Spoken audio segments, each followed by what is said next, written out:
We got a minute or two before the show starts, so I just wanted to mention the sponsors who are helping chip in on the show. I'm pretty careful about taking sponsors. I only take things that I believe in and people I believe in, or people that are like-minded.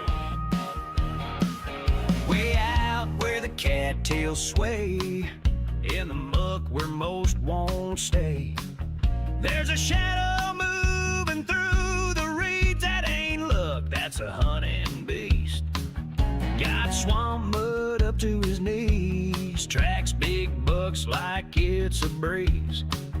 Got old raccoons eating from his hands. He's part wild, part myth, oh man. He walks on water in the cattail fog, whispers of critters like he's talking to God. From sunrise glass into last light stalks, he's a ghost in the woods that the big bucks talk. Spent a weekend with Pat and Pat. They said this summer hunt stock's where it's at. He's coming down, so y'all better feast. It's showtime now for the hunting beast.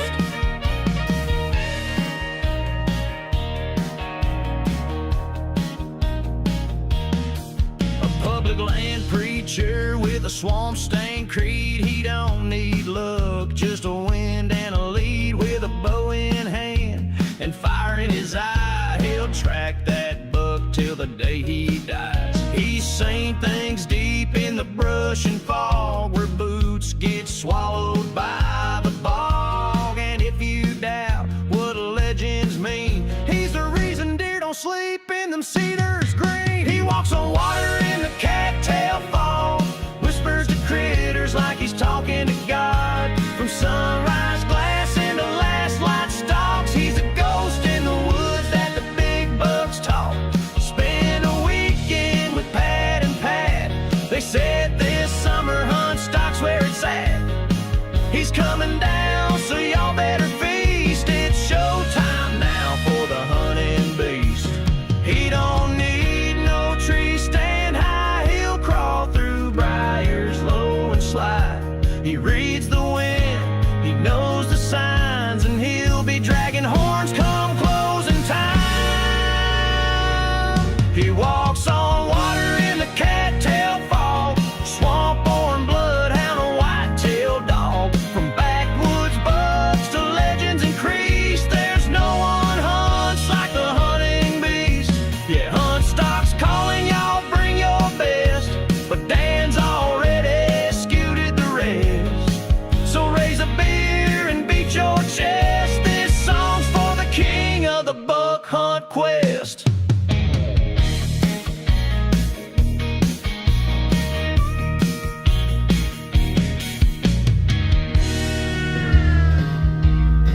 What we got going on? You haven't seen this yet, Nicky? This song is classic. Way out where the cattails sway, It's a in a banger. love where most won't stay. There's a shadow moving through the reeds. That ain't luck, that's a hunting beast. Got some mud up to his knees, tracks big bugs like it's a breeze. The world would be a better place if everybody wore a beast hoodie. There probably wouldn't even be any more shootings or anything. Everybody'd just be cool.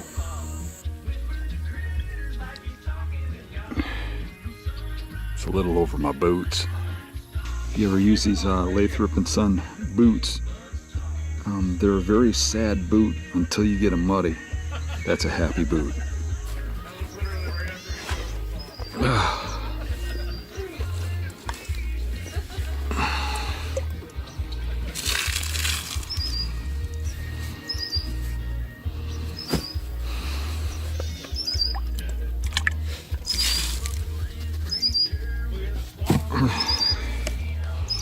Should have heated that up and put it in a coffee cup. That's why they call him. That's why they call him. That's why they call him the Beast.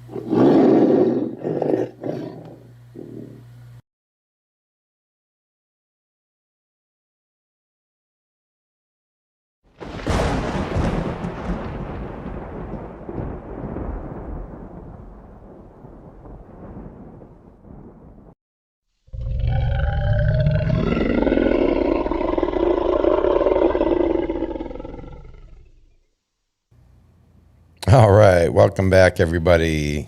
Happy Tuesday night. Welcome to another episode of the Beast Report. I'm your host, Scott Biskobing.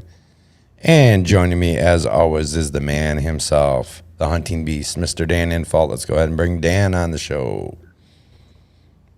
What's up, buddy? Not much.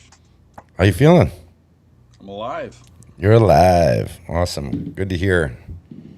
I know we took a week off last week here because we needed to recover a little bit from Huntstock Midwest. What a blast that was, huh? Yeah, it was a good time. First ever Huntstock Midwest, and I feel like it probably met expectations for most people for a first year show, new venue, all those things. I thought it was great. I had a blast, an absolute awesome time. Met so many cool people. Got to reconnect with a lot of people. What was your overall thought? Like, what was maybe some of the highlights you thought of with this show compared to some of the others? You know, we talked about things like what we expected, but what really did you think after the fact? It kind of was beyond my expectations. I think it was just a great time, fun time. I think I was a little let down on how busy I was. Like, I didn't get out and Yeah. I mean, I really got to talk to the hunting public guys just because I couldn't move through the show without being stopped and talked to. And not that I don't appreciate that. And we didn't hook up with them after the show either. Mm-hmm. But I did talk to them a little. I mean, if you guys watched the video I just put out, you notice that they weren't in it much. It was just I never got over there. You know, they were on one end, we were on the other. They kind of put a few of the people that people came for in each building, so they spread us out, and us and the hunting public were on the opposite ends. But overall, it was just it was our people. I mean, it was just a great crowd. Everybody was kind of like-minded. I was kind of surprised there wasn't as many people like regular Joes, just people from the community. Because I know like the Beaver Dam Chamber Conference advertised and Fleet Farm advertised and stuff, and I didn't see this like a lot of average people. It was all pretty much just seemed like hardcore people like us, mostly you know public land dudes. You know, Yeah. a lot of faces I recognized from Facebook and from the website, and you know, and from other shows. And Yeah, I mean, I feel like there was a good number of people that were coming up. I mean, obviously for me, but even more for you as well, that were introducing themselves. So I think there was people that maybe never had a chance, maybe follow you and some of your things, but never actually talk to you at a show. And I'll tell you what, I mean, Billy Moles, I think, hit it on the head when he said, and we did, if you guys had followed along at all, we were doing some lives from the show there with the Midwest Racks and Rods booth, my booth, and then the Hunting Beast booth. We kind of melded them together, and we did multiple shows on my channel as well as Dan's channel. And we had Billy Moles on Sunday morning, and he was quite surprised about how many Hunting Beast t-shirts he saw rolling through that show. He said, I mean, what did he say? I think you might have the hunting public beat in terms of people wearing your merchandise. there's a lot of people wearing our merch. We actually sold out of shirts on Saturday. Yeah. And one kind, our favorite kind, the green ones. And everybody was putting them on when they bought them, and a lot of people showed up wearing them. A lot of people were buying hats and shirts and stuff. We actually, I think it was our highest sales number ever from a show. It was a good crowd. And we don't push. We never push stuff. It's just there if somebody wants it. You know, I'm just there really to do seminars and stuff. But I mean, it was a blast. I was really kind of pleasantly surprised. The Jason Wicks band was just, it rocked. I mean, I love that guy. He's a great musician. And I knew he was working on a song I sent him. And I didn't know if he was done yet. I knew he went to Nashville, they recorded it. They're trying to get it done perfect for, you know, for release. But he surprised me when he announced it on the stage, and and said that we worked together, we collaborated together to do the song. That was pretty cool. It was. I think the whole event, just where it's not really a deer show. It's more of a gathering, and you get to see people like Barry Wenzel, spend time with them, Billy Malls and stuff. Get to know them outside of like TV. I think it was just a good time. Actually, I think that's the first time I've ever met Billy Malls face to face. I think I've talked to him on the phone. We've had him on podcasts, but I don't think I've ever ran into him face to face before. He's a pretty cool dude. The sermon he did was incredible. I mean, it had people in the audience in tears. Him telling his story. It wasn't like preaching. It was like his story on how he found God and why, and it was pretty cool.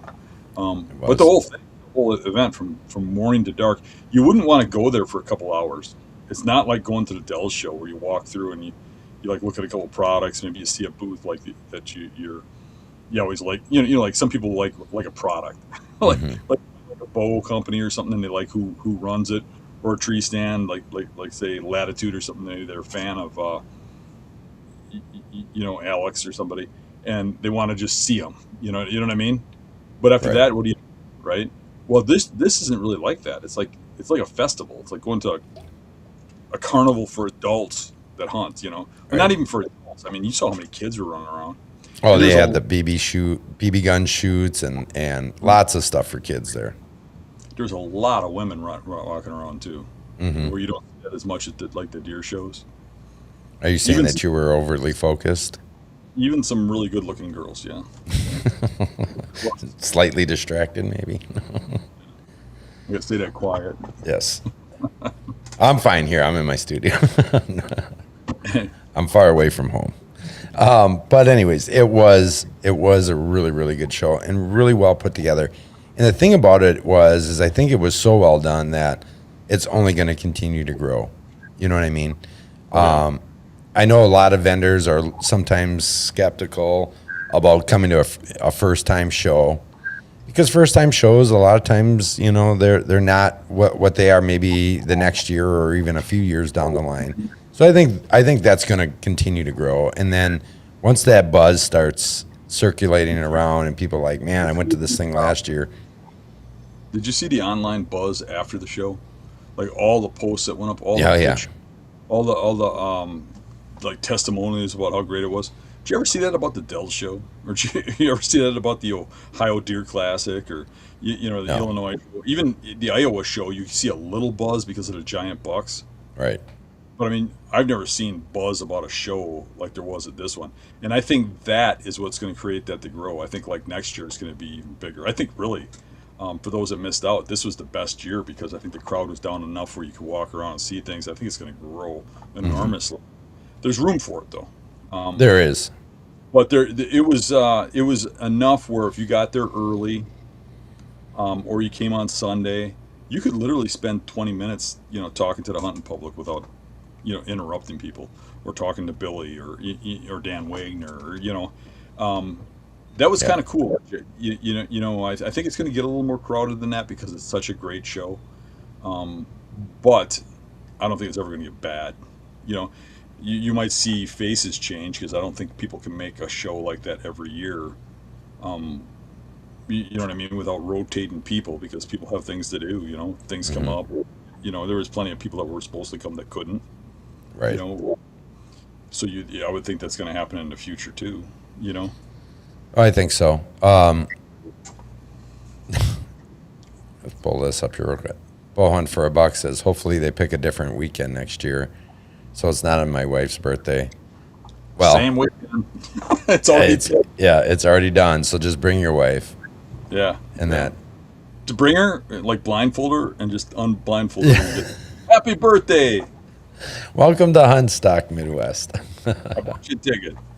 Yeah. I mean, overall, the weather was cooperated for the most part. I mean, it was a little hot. We had some smoke, particularly Thursday for the THP VIP party. But other than that, I mean, it really was not bad. I mean, I've been in hotter conditions before for different things. This was not terrible. I don't think that, maybe the smoke for some people deterred. The wildfire smoke kind of maybe deterred some people that are maybe sensitive to it. But overall, I think it was the smoke was a little fantastic. nasty Thursday and Friday, but then it got pretty clear after Yeah. that. And like you said, one of the things that was probably most disappointing is just how quickly it went by because of how busy we were.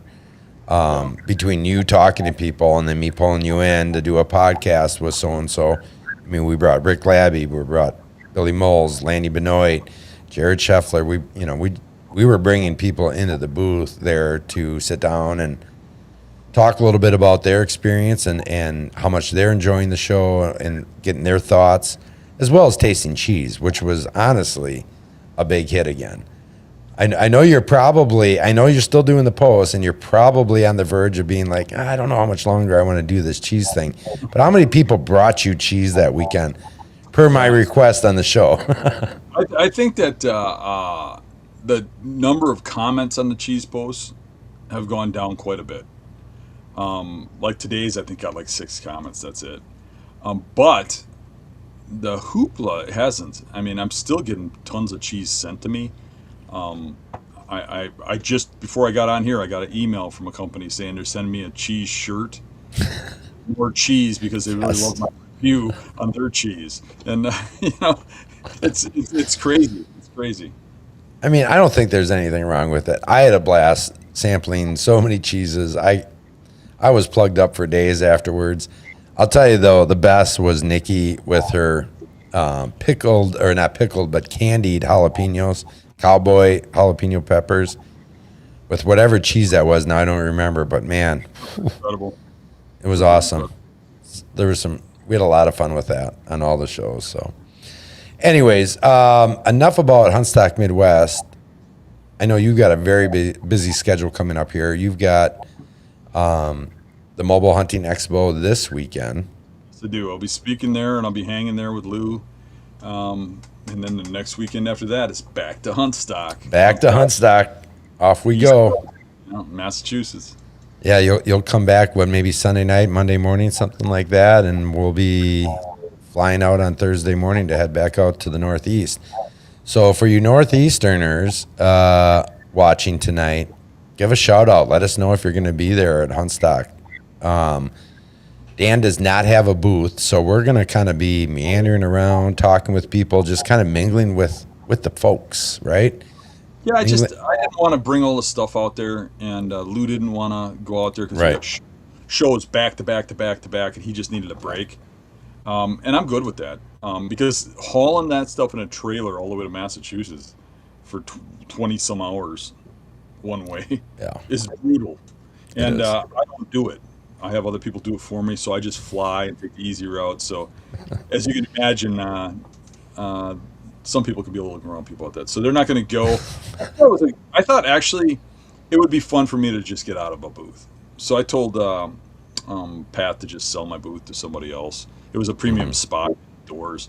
So I would just like to go, hang in Lanny's booth with Rick and him for a while, hang with Dan Wagner for a while, hang with Arxis for a while. Just walk around and meet the people, which I didn't get to do much at the last show because kind of I was trapped. Stuck at the booth kind of a lot, and it's going to be kind of fun to just float around and shake people's hands and say hi and that kind of crap. Right, but you're still going to be doing the seminars. So each day we have seminars Friday, Saturday, and Sunday. And if you see at the bottom of this caption here, this screen, some of the other speakers that are going to be there as well. I don't know how up to date this is, but you got Randy Flannery. It's going to be great to hear and talk with him again. Lanny and Rick and Joe Donato.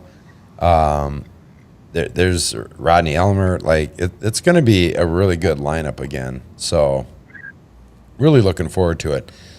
So yeah, let us know if you are going to be at Huntstock Northeast, and make sure you come find us. Find Dan at least. I'll be somewhere around too, but the important thing is you find Dan and have a conversation with him and come check out the seminars. So, and if you got any cheese in your pocket, get it out.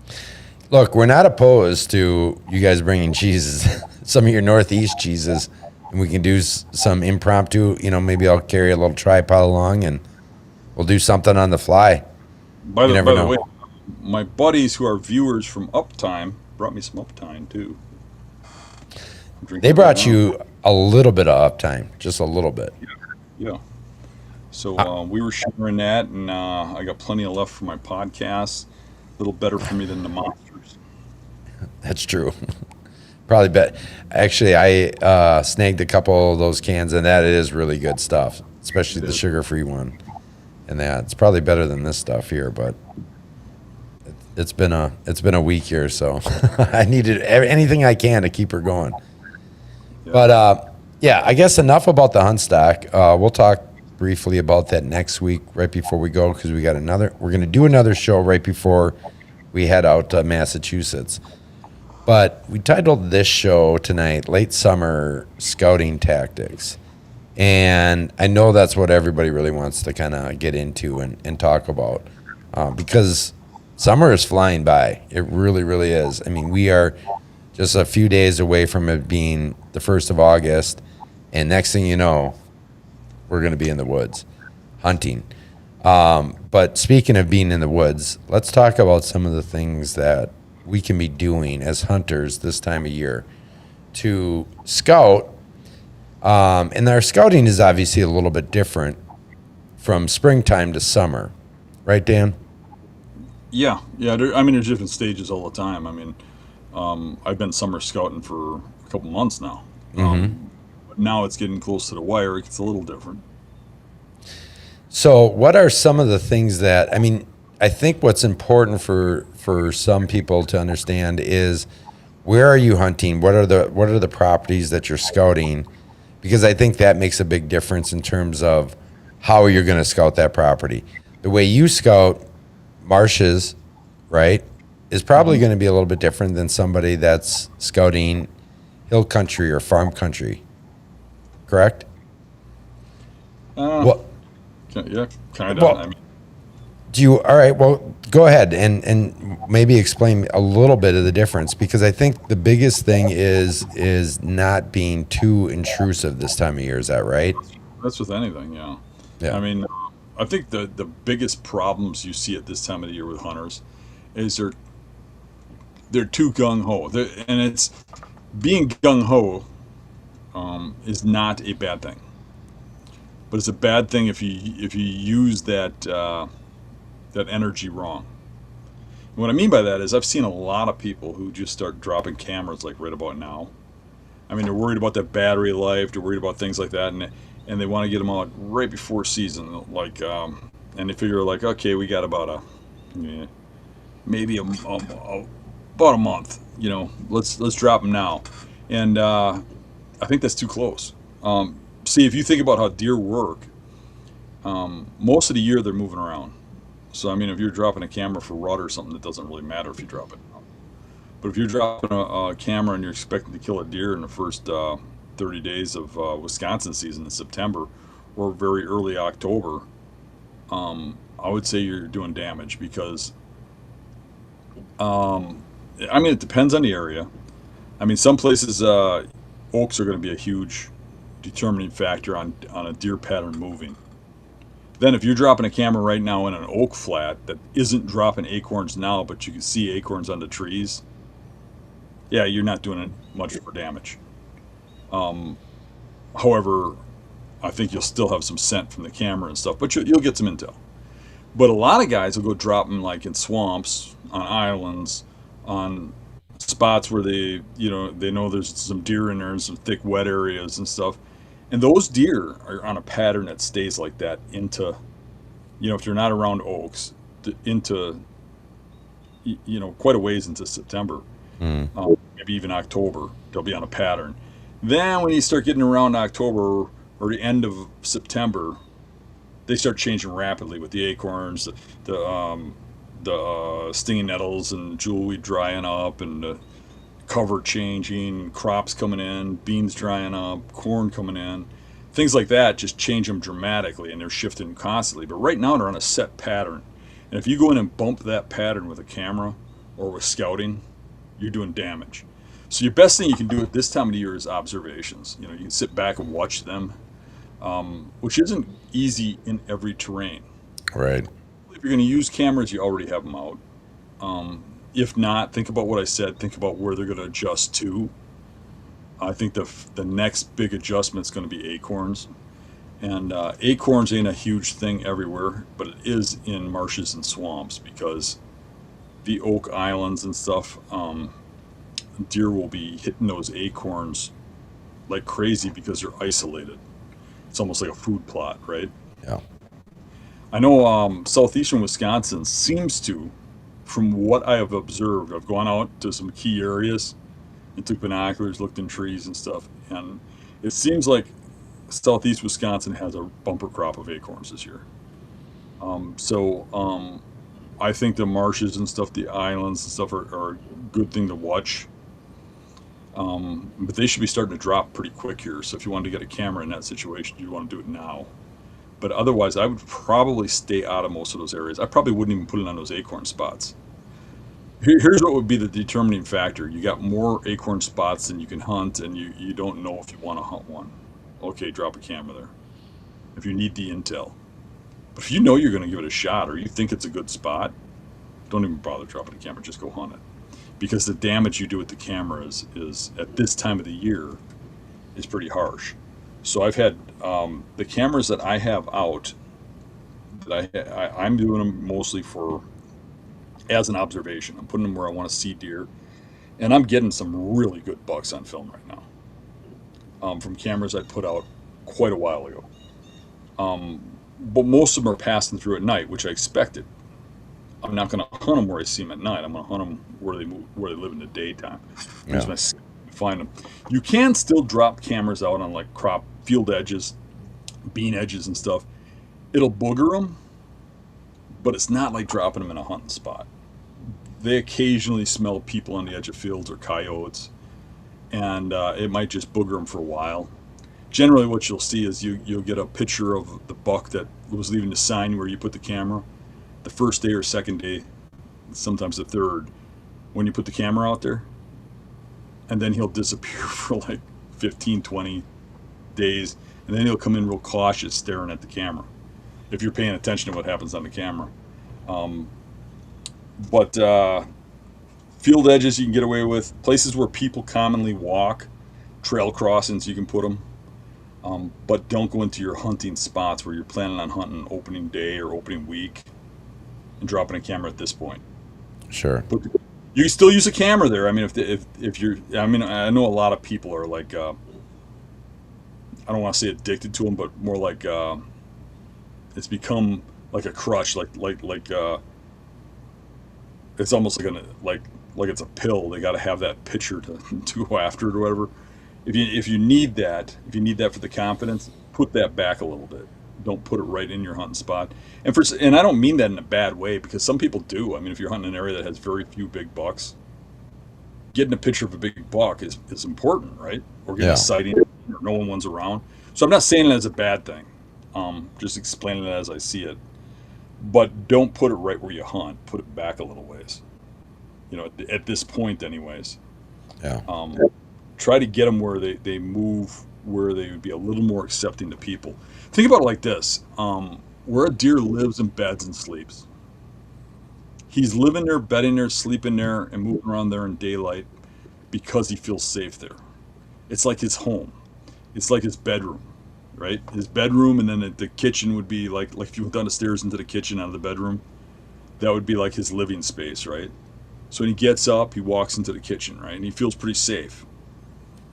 But if you got up, walked into the kitchen, you feel safe. But if you walk out the door into the blackness at night and you're hearing weird noises, you don't feel too safe, right? So they don't want to creep out too far from there. But when you get out into your yard, your backyard, you see human footprints going through your yard. A trespasser was there. It's going to annoy you, but it's not going to freak you out. You're going to be like, "Who's in my yard?" It's going to annoy you, which is the equivalent of a deer smelling you, right? It's going to put you on alert at least a little bit. Right. You might be a little cautious down there if you're worried about who's walking around from that point on, right? Yep. But if you got up in your bedroom and walked into the kitchen and there's muddy footprints through your kitchen, then nobody should be there. And you live alone. That is going to freak you. You're going to lock the door. You're going to hide out. You might even go stay someplace else for a while. Especially if you saw those tracks 2 times in a row, right? when you're putting that camera in your hunting spot, if your hunting spot is where those deer move in daylight, and it's in that window of movement where they move in daylight where they live, that's the equivalent of putting those muddy footprints in his kitchen. It's going to booger him. And he has multiple houses. He's a rich dude, so he's just going to go to one of his other. Right. So is there a low impact trail camera strategy in your opinion? Yes, the trail crossings, the feeding areas at night. Just using the camera, and it's hard for people to do, but just using the camera to find out if there's something there you want to shoot, Yeah. or to get an inventory. You might know there's something there you want to shoot, but you might want to know if there's something that'll make you hold out on those animals. You know what I mean? You don't want to shoot the first 120 if there's a 210-inch buck wandering around. Right. You know what I mean? So having an inventory is not a bad thing. Yeah. I mean, I know I get excited. I wouldn't say it's an addiction by any means because I don't run that many cameras, but there is something exciting about getting that notification and opening it up and never knowing what you're going to see, right? A buck that maybe it's a buck that you've had years of experience with and he's back and you find out now that he made it, or it's just some other buck. I've also found, though, obviously throughout the years that don't get your hopes up either, because that buck could be here today and gone tomorrow before the season even starts. I mean, I had a buck a few years ago that was showing up on trail camera, and I was pretty excited about him. And he seemed extremely patternable. I never got another picture of him after the week before the opener. Never saw him. I mean, maybe he got hit by a car. There's a lot of different things or whatever, but about a week before the season opened is when all pictures stopped and never had an encounter with him at all. So, Couple things. I mean, most likely, he's what we call a roamer. 1 out of every 3 bucks is a roamer. mm-hmm. And the definition of a roamer, which is not my definition, Right. it's a definition somebody that figured it out came up with. But a roamer is a buck that has multiple home ranges, and those home ranges can be very far apart. Radio tracking have found them as far as 18 miles away. You know, so they can be quite a ways different from where you were. 1 out of 3. The majority are not roamers. The other factor that could be is there was a shift in the food, a shift in something to cover, the bedding. Remember how I said they're on that pattern? Mm-hmm. Summer, those acorns drop, they might move a mile to acorns. There might be a pattern that they do annually or biannually based on when the acorns drop. It could be that the beans went yellow and now they're on something else. You know, it could be a lot of things that happen right around that opener, which is nice for Wisconsin this year because I think we open on the 14th, which gives people a chance before a lot of those changes come in. I do believe we'll probably have acorns on the ground by then, though, which will cause a change. So that'll be an impact. But that's a predictable impact. Now with acorns, if you're in wooded areas that are full of oaks, they can be a pain in the ass. Yeah, because they could be anywhere. Right, and they could get up in your bed and just feed. Exactly. But if you're in a swamp or a marsh, they don't bed where the oaks are. They bed in the wet cover, and they go to the oaks. So even if you have a giant oak island that's like a mile square, all you have to do is follow that perimeter and find the points and stuff that those bucks are coming out of the crap into it and hunt it, and just keep moving. And instead of like having a camera in that spot, taking pictures and randomly getting a good buck and keep going back every time you get a picture, you think about that buck could be coming in on any of those points. You go from point to point to point to point and hunt it down, you're way more likely to kill that buck than if you chase a camera. But you get them coming into those oaks. If it's a small oak island of like 3 oaks, man, that can be a killer spot. If it's a point that has a few oaks on it, that can be a killer spot. Some of these spots that are really remote that have oaks where there's no other oaks in marshes and stuff, I've seen good bucks there at 2, 3 in the afternoon. Actually, a lot of times you're kicking them out going in. Sure. In some of those really remote areas, if I have not scouted, if I have not put a camera in, or if I have not screwed with it, and I want to go in there like noon. I don't want to go too early and have them moving for day, morning. I don't want to go in there too late and have them already out. And they'll bed really close, so I have to have a strategic plan on where do I think they're bedding. Usually the tapering ends of an island or right on the point of a point, right? Make sure I'm coming in from an opposite direction with the wind right and getting in there midday. So if they come out early, it doesn't affect me because they might just live in that little spot. If you look at my biggest bucks, a lot of the really big ones I've shot on opening day, opening weekend, a few on opening week. But you get later than that, and then it gets a little more sporadic. But there's a lot of them in that time frame, a lot of my biggest ones. But yet you don't see a ton of deer in that time frame, right? But yet I kill my biggest ones because if you have it down right, if you hit it right, they move real easy, they move real early. But their window of movement is real small, unlike like rut, right? So they can be living on a point where there's acorns and really never really leaving that area much at this time of year. They could be right there in a few acres, you know what I mean? Mm-hmm. And you just wouldn't even know they exist. You'd think they disappeared or whatever. If you were catching them on cameras out by, stinging nettles, by bean fields or whatever, when they shift to the oaks and they lock on one single point, you could just be missing it. And if you're chasing cameras and stuff, you'll never kill that buck unless you happen to have dropped the camera in that spot and it didn't affect the buck. Sure. But if you go, and like I said, if they're living right there and you go in there and drop a camera now, you're screwing it. He's just going to go to another point. There's other points that have oaks on them. He might even move off the property. But if you wait till opening week and you strategically hunt those spots you have not put any kind of impact on, you have not put any human scent in there, and you hunt those down, that's how you're going to kill giant bucks.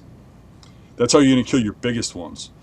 Dropping a camera in those spots will get you the bucks that haven't grown to an age where they've learned to avoid the human scent enough. They might get nocturnal for a while, go away for a week, come back. And even sometimes even really big ones will do that. But most of the time the bigger ones know better. So the giant bucks, I generally get the first time I move in there. And I'm going to count that first time as if I dropped the camera in there too. That'd be number one. That'd be my first sit. Which, well, I forget what it is. It's like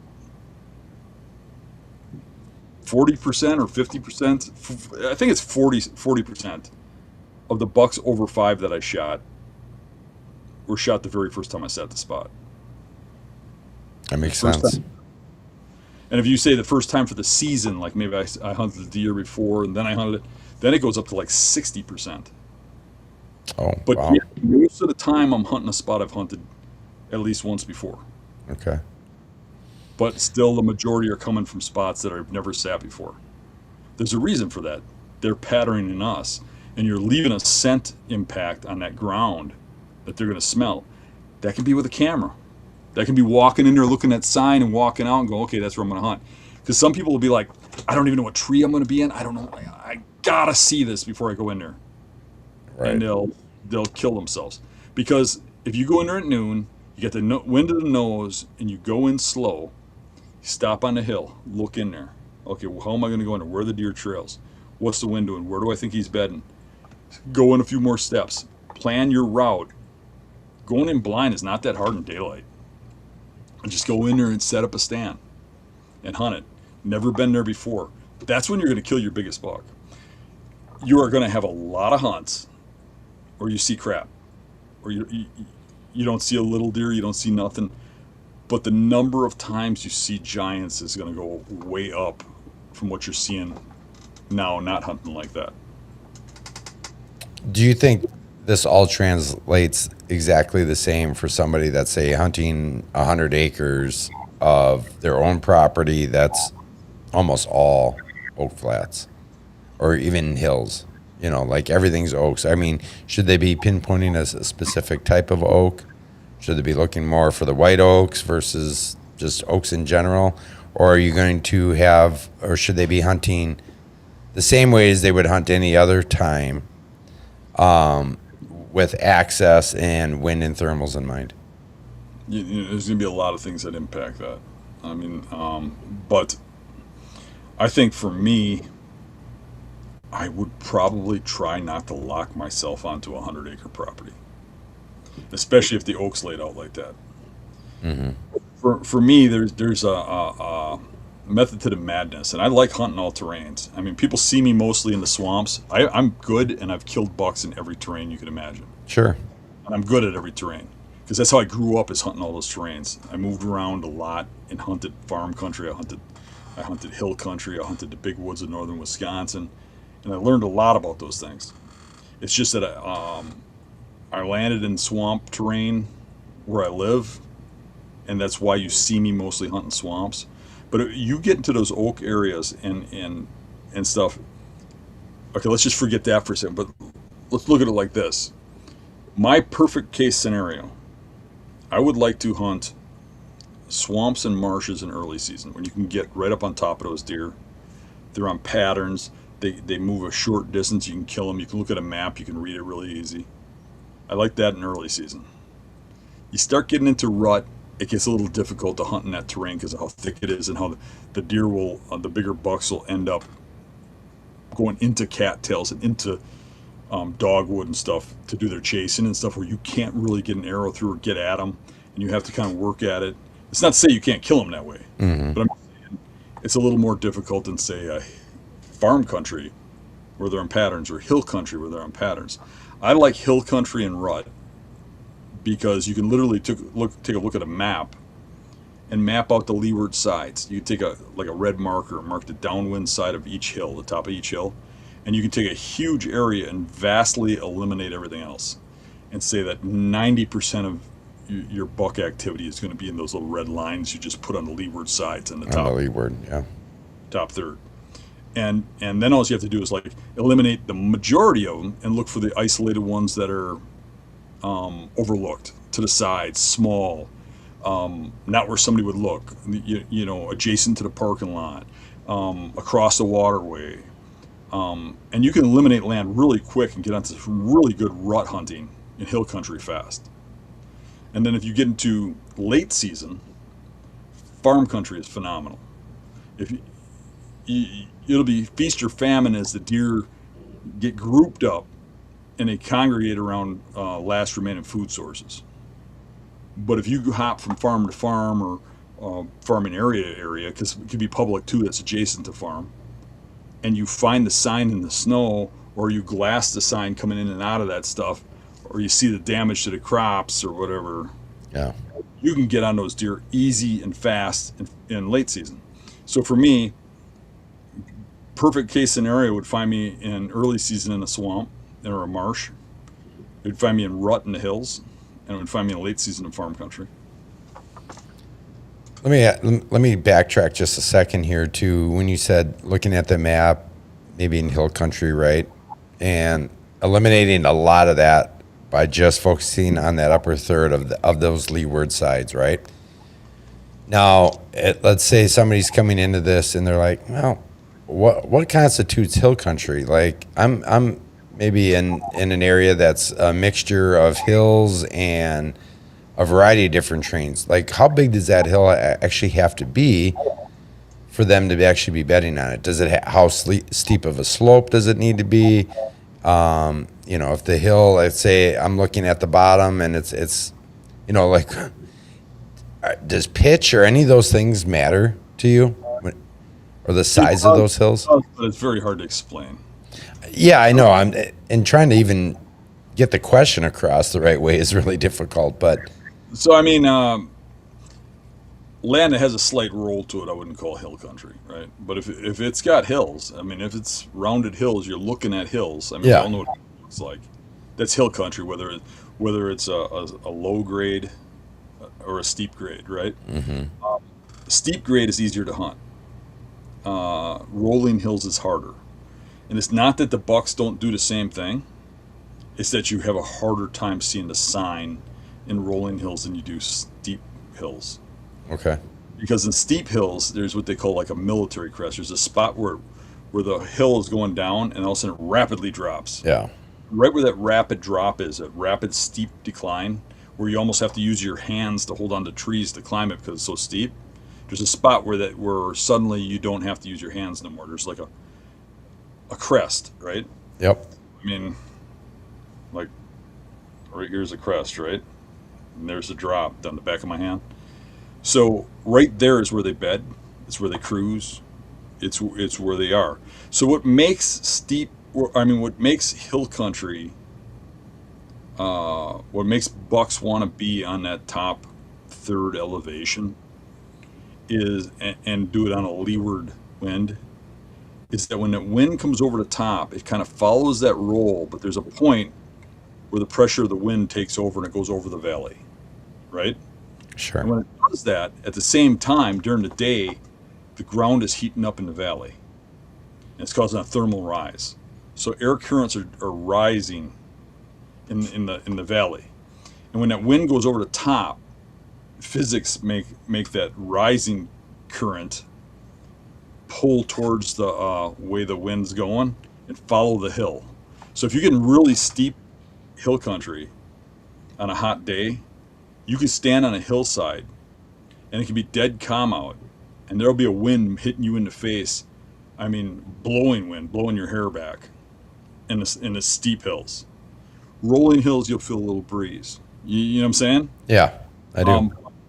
But where that thermal going up that hill collides with the wind going over the top, there's a collision of the winds, and it rolls.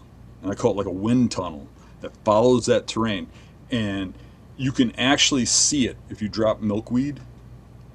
And in steep terrain hill country, where those winds collide, there'll be a heavy deer trail, and it'll be locked to almost a position. It will only shift up and down a little bit based on heavy or light wind speed.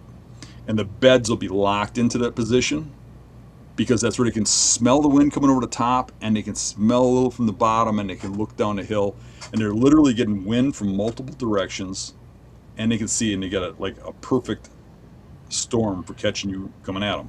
Sure.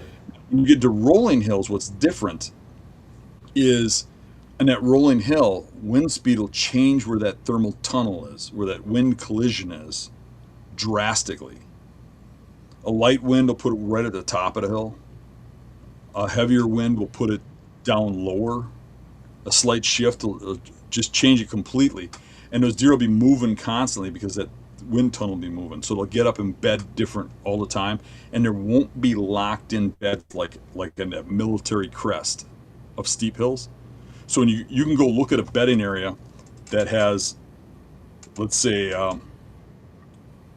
10 bucks in a month bed in this bedding point on a hill in steep country. You'll look at it and those beds will look like they're used all day long, every day. They're just wore to the dirt. Then you can go into rolling hill and see the same number of deer, the same bedding scenario, but it's a rolling hill, and you'll have a hard time finding a bed. And if you find one, you go, oh, if I look really close, I can tell that's a bed. And you think it's hardly used, but it's literally used as much as the bed in the steep hill country. You just can't see it with your eyes. So you have a lot of people like in the South and stuff that will tell me, this bedding crap don't work in the hill country. And it's because they can't see the beds. They look at our videos and stuff and they see the beds like that and they're like, we don't have that here. They do, it's just not locked in. Those deer are moving a lot. Right. So they don't have to lock their back up against a tree. They're looking down the hill downwind and that bed's wore and it's a little flat spot. They don't have that as much in them rolling hills, no matter where they are. We got rolling in Wisconsin. We got like, where I'm at is the flat ground. And as you go west, it starts getting into the rolling, and the further you get, then it gets into the really steep stuff. Right. So we got a combination of all that. That's what's really helped me as a hunter, really like lock down the path that I've taken in life, is that as a kid, I hunted all across Wisconsin. So I hunted rolling hills, I hunted the steep hills, I hunted the big woods. Wisconsin has such a vast Right. Area of different types of terrain. It has everything you'd want here, and in very close proximity. So, Yeah, I mean, you don't have to go very far, and you're going to be in the northern kettle moraine, and you're going to have your drums and kettles and drumlins, and it changes drastically.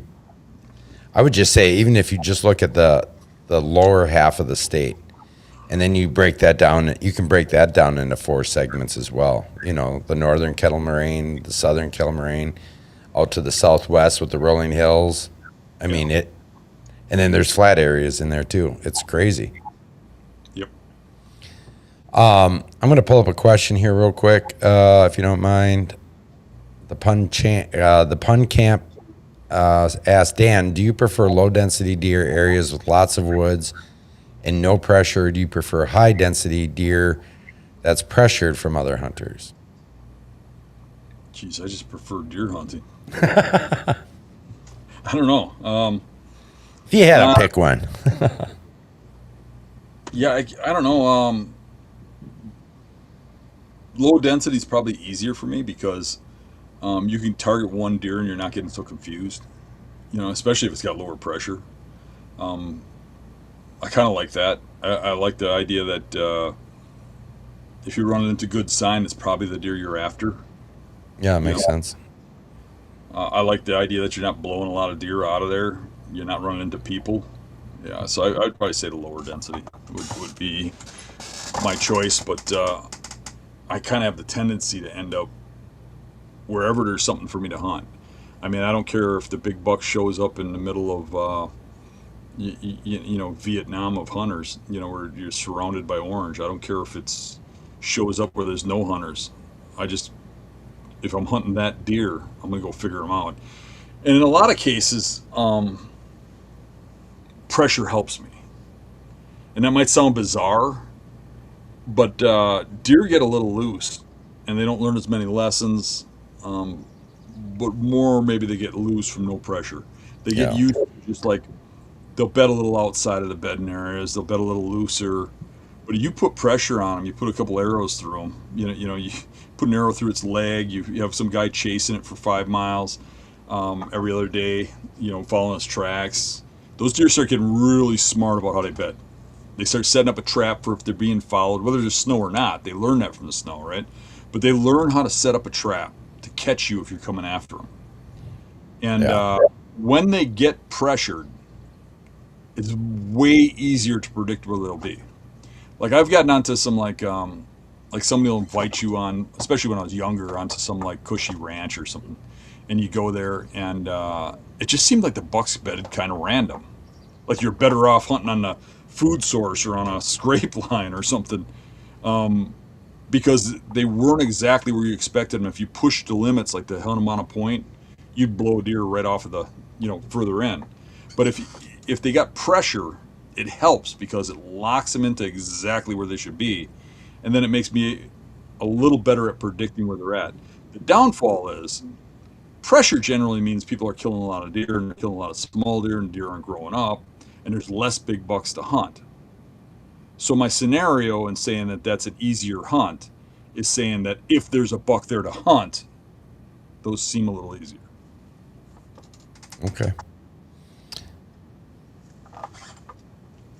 Will Weiser asks, hey guys, appreciate all the content. It's helped me out a lot. I'm a newer hunter and I'm hoping to get a lot of meat in the freezer this year.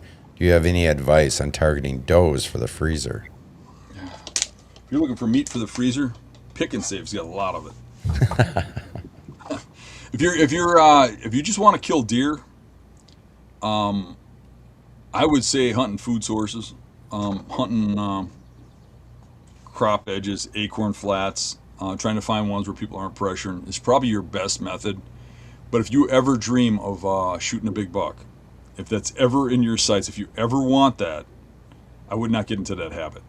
You probably would kill more deer doing that, but you know, hunting the food sources, hunting the funnels, you'd kill more deer. But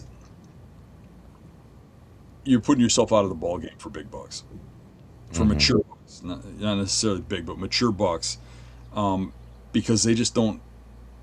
It's like a whole different animal. It's like you're hunting squirrels instead of hoping to get pheasants. It's you're going to put yourself out of that game. And so I look at it like, if you hunt the way we're talking, you hunt those points. If you're always hunting for that big buck and always trying to figure him out, you're still going to get plenty of opportunities at deer. You can take one while you're hunting. If a doe comes in, shoot it. If you want meat in the freezer, if a fork comes in and you want to shoot it for meat, shoot it. But at least you're in the ball game, and you could get that buck of a lifetime put on your wall, where that buck of your lifetime is probably going to be literally one in your life or two in your life, if you're hunting food sources and you're hunting, acorn flats and funnels, versus pushing the limits on the bedding. But you're still going to kill deer pushing the limits on the bedding, just maybe not quite as many. So, I mean, if you really don't care about antlers, you just throw them in the trash when you shoot them anyways, then yeah, hunt field edges and stuff, you'll kill more deer. But if you ever aspire to kill giant bucks and old bucks, don't get used to and don't start getting accustomed to bad habits. Nice. All right, got another one here, Dan. Dan, I'm taking your advice from the workshops and pushing the envelope, trying to get within that 50-ish yards of that bedding. But in that area, the wind is constantly swirling. Any advice on approach? Yeah, if it's swirling too much, just go a little further back.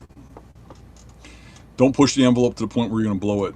I mean, every now and then you're gonna blow it whether you like it or not. 50 yards is pretty tight. I mean, that's about as tight as I get. I would say 75 yards is probably a little better window if you're actually measuring it. I don't know if you're going by eye or what, but I would say 75 yards, sometimes 100. But you're pushing it as close as you can. So every time it's going to change based on exactly what you have for a scenario. My advice would be to really think about where you're setting up, go in slow. Always set up downwind of the hill of the trails, downhill of it, right? More so than downwind, because you're going to get that calm period right before dark, and you're going to get the thermals are going to drop for sure. So in the morning they're going to drop, in the evening they're going to drop right at that prime time when the deer move. And if they get downhill from you, they're going to smell you no matter what way the wind is going. So try to always stay downhill of the trails. You get in a tree and stuff, obviously you're above them, but the slope of the land is going to pull the air, right? It's going to pull it downhill. So stay below them. And just don't push yourself right up against openings. Openings are a bad idea. Everybody wants to get right on an opening, like a big open circle. Like, okay, if I got right here, I could shoot this whole opening. I could see I got more light here, stay lighter longer, all that kind of crap. But what happens is openings in the forest, especially when there's leaf cover, become toilet bowls with wind. It'll swirl in there. And if you just get 20 yards back from that opening on the trails in the forest, that swirling will stop. So stay away from openings, stay away from edges. Edges cause wind swirls. Like when wind goes, if you got a tree line like this, right? This side's trees, this side is open. If you sit right on this edge, when the wind goes over the hill, over the trees, it's going to swirl and tumble when it goes over the top and go in all different directions. Think about it if you just poured water on the edge of a, wall. It would just splash all over the top, right? Right. But if you get back into the trees, you're going to get that a little more consistent. Whether it's blowing at the face of the trees and splashing when it hits the face of the tree, or if it's hitting that tree line at a little bit of an angle, it's going to turn with those trees and pull down those trees, especially when the wind gusts. So you want to stay away from openings, stay away from edges. Put yourself back into solid terrain where your wind is not going to swirl all over the place. That's more important than being right on that edge. I mean, how often have we heard from hunters that said, I'm sitting on the edge of a field, on the field edge, and the wind is directly in my face, and I'm getting deer blowing out of the field that they're picking up my scent. Are they seeing me move? No, it's doing that exact thing. Let's say it's a row of pines, for example, right? Thick white pine, right? It's going to hit that and it's going to come right back around. I mean, it might disperse too, but it could also swirl right back, especially if those deer within, say, maybe 75 yards or something from you. Thermals are even worse because thermals, Yeah. a guy will get wind and he'll feel that wind in his face. He'll use a powder, he'll use a string. He can see the wind direction, but he's going to get calm spots where he can't see it. He's going to have to wait for breeze. And when breeze comes, yep, it's going in the right direction. Yep. And then the deer's going to come in and smell him, and he's going to be like, how did that deer smell me? The wind's in my face. Mm-hmm. Because you need to know what that air current's doing when it's calm. Yeah. Thermals, a lot of times, and flatter land, are light enough that they only take over at calm periods. I would say anybody listening to this that doesn't use milkweed, start using milkweed. And don't just use it to check wind currents, use it to learn. There's a reason I know what wind does when it hits edges of trees. There's a reason I know what wind does when it goes over the top of trees, because I take a ton of milkweed with me every hunt, and I test wind currents. You'll literally watch milkweed float, and then find something that turns it. And you'll watch this milkweed every time you drop it. Maybe not every time, but 3 out of 5 times. Yeah. It'll turn in this terrain and end up over here, to your right, even though the wind's blowing straight ahead of you. And you're like, what is going on? Well, it's doing something where there's a thermal current that's over there. There's the wind is following the terrain. Maybe the hill slopes that way. But something, maybe you don't even understand why. But if your wind is going this way, but the deer's going to smell you over there. And if you use milkweed, you'll start to see that. And not only that, but you'll start to understand. You'll start to look at the slope of the land and go, okay, I see what it's doing here. I see why the air is turning that way. I see why it's doing that.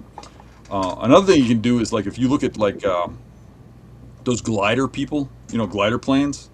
If you start Google glider plane air currents and stuff, my God, do they have detailed notes on how air currents work, because their lives revolve around it. Yeah, no kidding. And you can find stuff online that would help hunters tremendously. I started looking into that stuff one time with Google searches, and I was blown away. And it was spot on to the stuff I always talk about, but they're like way advanced above hunters on how they follow open fields, dark places that have thermal rise and stuff. It's kind of crazy. Yeah, I agree. The funny thing with milkweed is it doesn't have a mind of its own. It's doing what it's doing for a reason. And I feel like there's probably a percentage of guys that are going out in the field and they're using it just to pick up wind direction. And not taking all the other things into consideration. Like you said, that you're using a ton of it every hunt because One you're thing constantly testing. One of the things I really learned with milkweed is that you get some trees that you hunt every now and then, right? And you've been in this tree 6 times, say. And you start to notice every time you sit there that current does the same thing at calm. So you get to know that this tree, that's where the wind's going to go. That's where the deer's going to bust you every time. And then you go 3 trees over, and it's doing a whole different thing, and you're like, oh, this one would work. Sure. You start to, there's a buck I shot in Iowa years ago, where I was trying to figure out a way to kill him. It was rut, and he was like an old buck, like 8 or 9 years old. It was on private land. He was going between 2 bedding areas, checking on does, staying in thick cover, and only coming out at dark. But in daylight, he made this short movement between these 2 bedding areas, but it was really thick. There was a tree that the landowner had set up that he could hunt out of that shot into there. And it hadn't been hunted in a while, but looking at that, the wind would blow right into that hole. And that buck was not there because of that leeward hill anytime the wind wasn't blowing that way. But he was there when the wind was blowing that way because of the leewardness, right? And I was contemplating on that, and I got into that tree and I played with it a little bit because the buck's off to the side. I can play a little bit while I'm there. And I went way above the landowner's tree stand and went way up, like double the height. and the tree was really big, and it was bigger than the other trees. And as soon as I got above the tree cover, my wind went right over the top of the trees and never dropped. I could check that with milkweed. But Sure. if I was lower, because it was hitting all those trees, it was sucking right down into that hole. Mm-hmm. And as soon as I got above the tree line, now I was a little skylit, I had to hide in a tree, but I ended up shooting that buck because of that. I was able to set up directly upwind of him and check with the milkweed, floated right over the top of everything, and he never smelt me even though he was straight downwind. Yeah.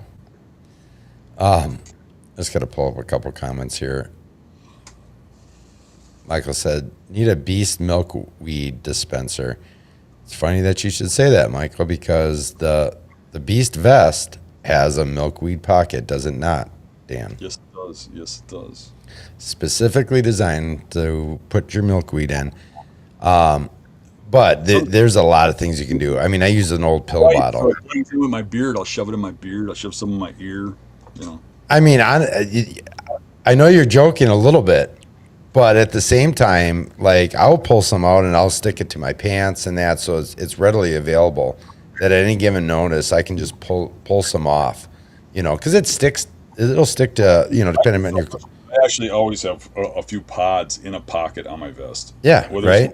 It's the vest or it's the green vest, but I always have a bunch of pods because I want to test it everywhere I go. I'll just test it walking out too, or as I'm closing in on an area, just seeing if I can get away with the thermals or something. Sometimes you look at something, you're like, I don't know. It looks like it's going to be bad. Let me just check it. Yeah. Usually you ain't fixing it. You get to the point where you can start to look at terrain and know what the wind's going to do. You know, if you've seen it enough. Yeah. And no matter how many I check, it stays bad. But I'll go through a lot of milkweed trying to force it to change, you know. And Herman's Habitat 678 says, was brush hogging and came upon a big patch of milkweed. I couldn't mow it down. Let it stand and thought of you, Dan. LOL. That's a good idea just in general, because I mow around it, you know, like what we do, we cut the weeds in the yard. I can't cut milk. Even if I don't plan on using it, I can't cut milkweed. no, I mean, first off, it's like the main food source for monarchs, which are incredible pollinators. So I'm not trying to be a tree hugger or whatever, but let's do good for nature in any aspect that we can. So It's funny because I get two distinct type of tree huggers that contact. One of them will say, it's such a great thing you're doing, spreading the word about milkweed and you know, spreading the seeds like Johnny Milkweed. And the other one will come back, how dare you? You're getting people to harvest milkweed when it's supposed to be for the monarchs. But there's like two distinct crowds that hate me. One that hates me, one loves me. right. I mean, there is different ways to look at it, but I feel like you're spreading it out either which way. Now, have you noticed in any areas that milkweed has sprouted up in areas that it didn't before because of what you're doing? Well, generally the seeds pop off when you're Exactly. but you know, they're usually in my pocket and stuff, dropping all over the place. And a lot of times I drop the seeds off at my stand when I'm dropping it. Yes. Usually at my stand, it's not going to grow underneath me because I'm in a shaded area. But I'm sure that I am planting milkweed all over the place. I am getting it around. Right. I'm quite sure of that. Sometimes, you know, if you got a little bit of a breeze, I'll leave the seed on and let it float off with it. Sure. I mean, for those of you that don't know, there's a little tiny black seed, but the seed's pretty light. And the milkweed, the fuzzy part itself, is God developed that as a parachute to just float with the wind, so it can spread them seeds all over the place. Mm-hmm. And a lot of times to get the lightest thing we can, we're popping that seed off and just dropping the white part. Yeah, I mean, there's different times of year to harvest that milkweed pod too, and I'll find myself even kind of opening it up and dropping some of those seeds in that area, or just kind of throwing that around in that spot, that exact spot, because it's usually you're going to find those in open areas, almost like prairie type, those transition CRPs, things like that, and then I'll bag it up and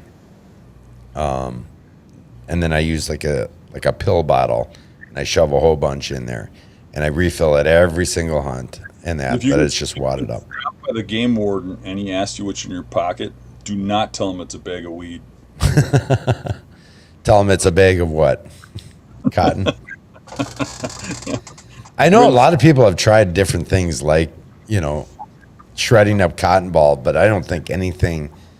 I think it's too dense. There's always people who try to come up with better things, like thistle, cattail. It's all heavier. Yep. There was a guy marketing pulled apart pieces of yarn. Like you just take little fibers and you break it up so that you could have colored milkweed or whatever. Nothing shows up like white better. No, nothing. Can't beat milkweed with anything. No. There was a while when I first started talking about milkweed, when nobody really knew much about it. And everybody wanted it, and everybody's saying, it's not in my area, and blah, blah, blah. I can't find it. And I picked a whole bunch, and I was like selling packs of them for $5. And it was like basically just covered my shipping, but it got to be so hard for me to keep up with. And I really wasn't making any money. It was just to help people that I quit doing it. But somebody could have a market there. 100% for sure. I actually just recently saw a post and somebody had some bagged up and they were selling it. And the comments were wild. And they're like, can you imagine bagging milkweed and trying to make a profit off it? And I think the price point was so low that he probably wasn't making a profit. He was just. I got a lot of hell out of that too. I got people like, you're making profit off of milkweed, you're ripping people off. It's like, Jesus Christ, you don't want it to buy it. I just did it to help Right. people. This is 20 years ago, but it was just like, Yeah. it's like no matter how you do things, if you try to help people, somebody's going to have a bug up their ass about it. Yeah. 100% for sure. I wanted to ask you though. Hey, if you Go do ahead. decide to sell milkweed, don't tell the game warden you're selling weed. I'm just saying. Yeah, it never goes over well. Yeah. All right. So, what do you think is one of the biggest mistakes that you see hunters make when they're scouting in late July and say throughout August? What's one of the, or several maybe even, mistakes that you see? The biggest mistake most hunters make is they didn't take up golf instead. Don't be so discouraging. The biggest thing for me is you're just too aggressive. It's like what we were talking about earlier with they're going to go out now and throw out trail cameras. They're going to go out now and walk where they shouldn't. There's a time and place for everything. And I am a very aggressive scouter, and a lot of people say too aggressive, but it's killing bucks, right? But I know where I should walk and where I shouldn't. And that's what you have to learn. And you have to stick to that rule. Every time you try pushing those limits, you find yourself blowing deer out. And it's not like I didn't push those limits and stuff when I was those people, when I was at the advanced stage of where they're at. But that's how I learned not to do those things. You got to be a little careful about how you do things this time of the year. You can bump a deer out of your area to hunt. You can just completely ruin it because you want to hunt them so bad. I think one thing that a lot of people will do is they'll spot a deer, and I get messages like this all the time. Dan, I just saw a buck that's probably 200 inches. I never saw him before. I went out glassing. I spotted him. He's in this marsh. I don't know where he lives. I don't know if he's on these islands. Do you think it would be okay if I went in and checked this island just to see if he's there? I just need to know so I'm not wasting my time in season, so I can just go in and make an effective kill. I just want to go out there and check for a little bit of sign. Do you think that's going to hurt me? And I think those people are asking me that because they want me desperately to tell them yes, but they know the answer. Right. You go in there and you walk on that island. If that's where the deer is, you just screwed it. The time to walk on that island is when you get the bow in your hand and you're going to climb the tree. If the sign's not there, go to the next island, or go to the next point, or wherever you think that deer's bedding, that edge or whatever. Hunt him down and kill him when time's right. I think if I saw him in there, instead of jumping in there and walking the whole marsh and screwing it up, which is another thing people will tell me. Well, if I just walk everything, and then I get out of there, it'll be just like if a coyote walked through there or whatever. Yeah, and bumped him out to the next property. I would just leave it be. And if you're going to do anything, passively watch it. Keep an eye on it. Don't be parking on the side of the road or sitting there with binoculars hanging out your window while cars are driving by, obviously. You don't want people to see what you're doing. Right. But keep an eye on it. If there's an area you can get in there without disturbing it, and you got the wind in your favor, get a spotting scope, get up a tree, that kind of thing. A lot of times swamps and stuff you're not going to be able to see very well. One thing that's helped me tremendously at this time of the year is just what those guys are saying.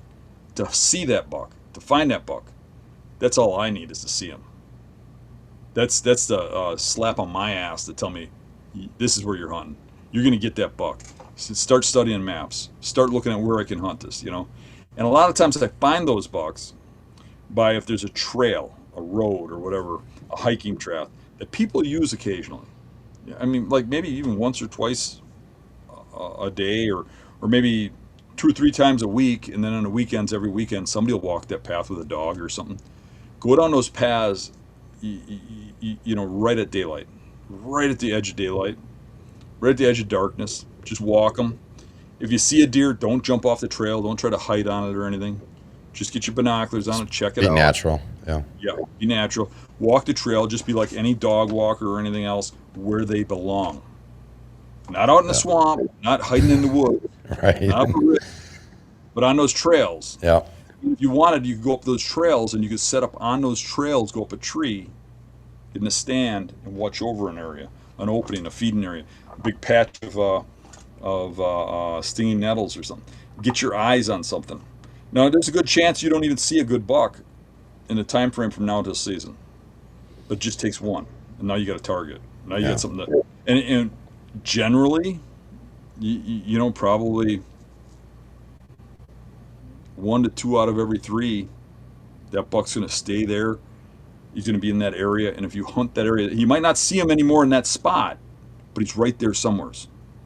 And if you hunt that area down, really good chance you kill that buck, just by hunting the key areas in that, by following looking at a map. It's not as hard as what you think. If you look at a map, you can look at edges, you can find points and stuff, and you just hunt that down. There's a good chance you come across that buck. But first you got to find him. First you got to see him, and then you got to have the temperament not to go wander all over that swamp and blow him out of there. Sure. Yeah, that makes good sense.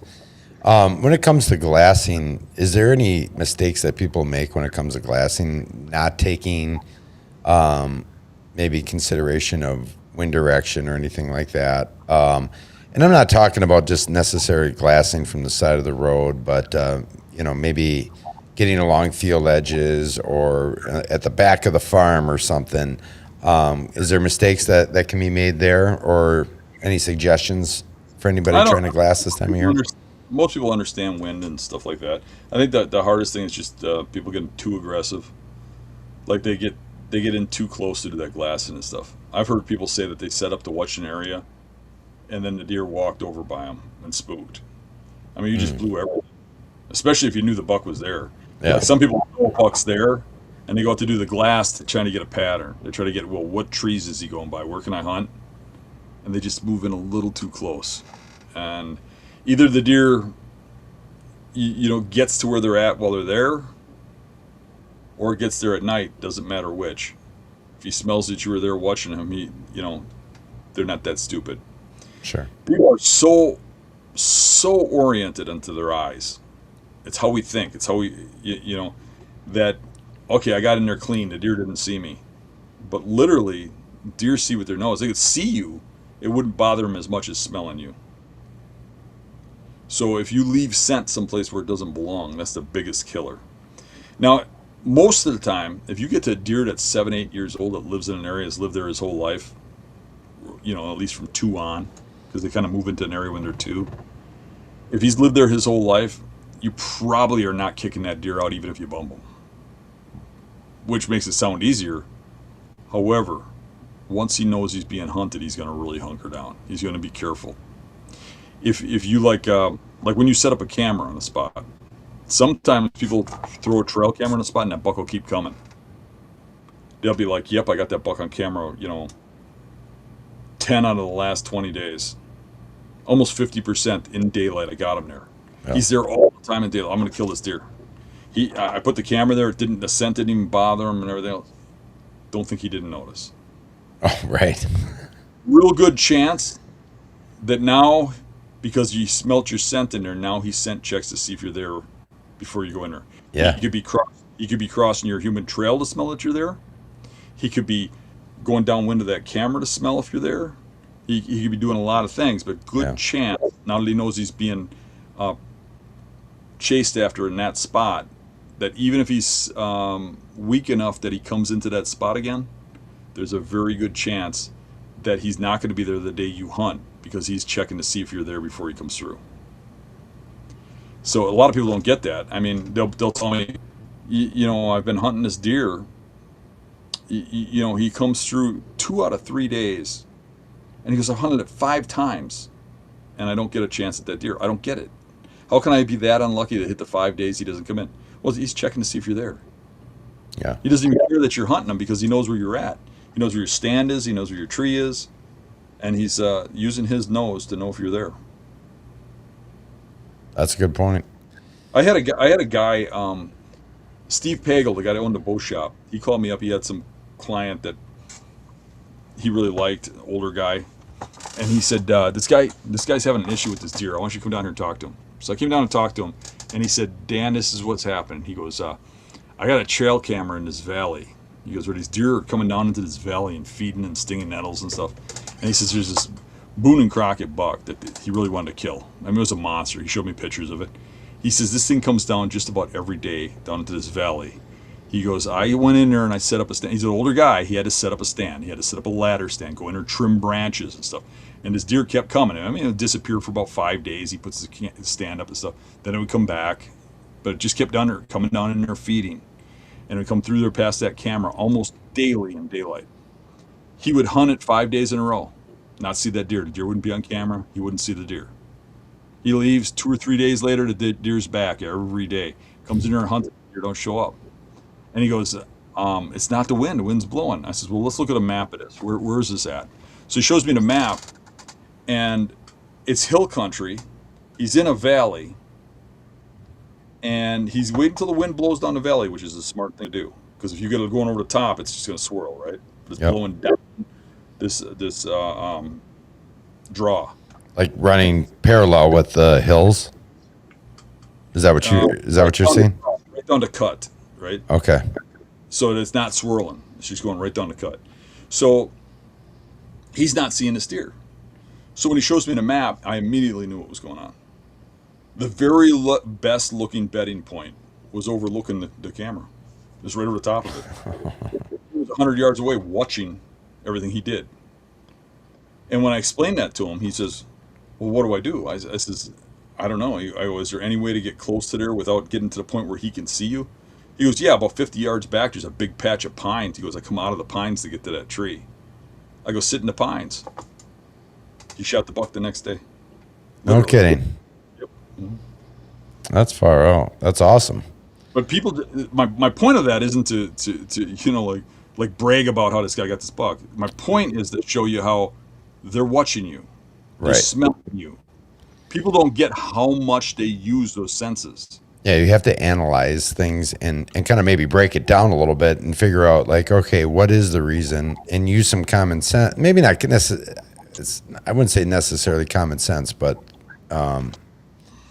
use some other tactics and kind of broaden your mind when it comes to these types of situations. Like, all right, what are the reasons why he's showing up on camera, but when I'm there, he doesn't show up? You know, and like you said, first thing you did was look at terrain features, look at a map. Yeah, a big part of it too is to keep them guessing. Yeah, you know that it's in there somewheres. Keep moving around. Don't let him pattern you.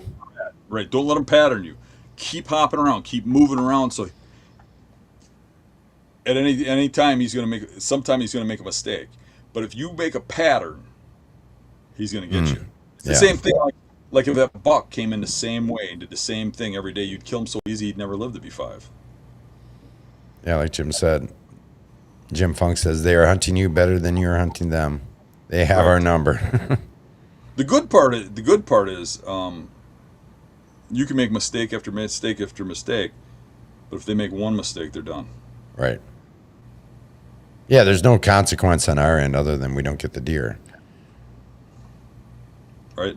You know, for them, it's a much bigger consequence if they make a mistake. And that's why they don't make a lot of mistakes, but all it takes is one. As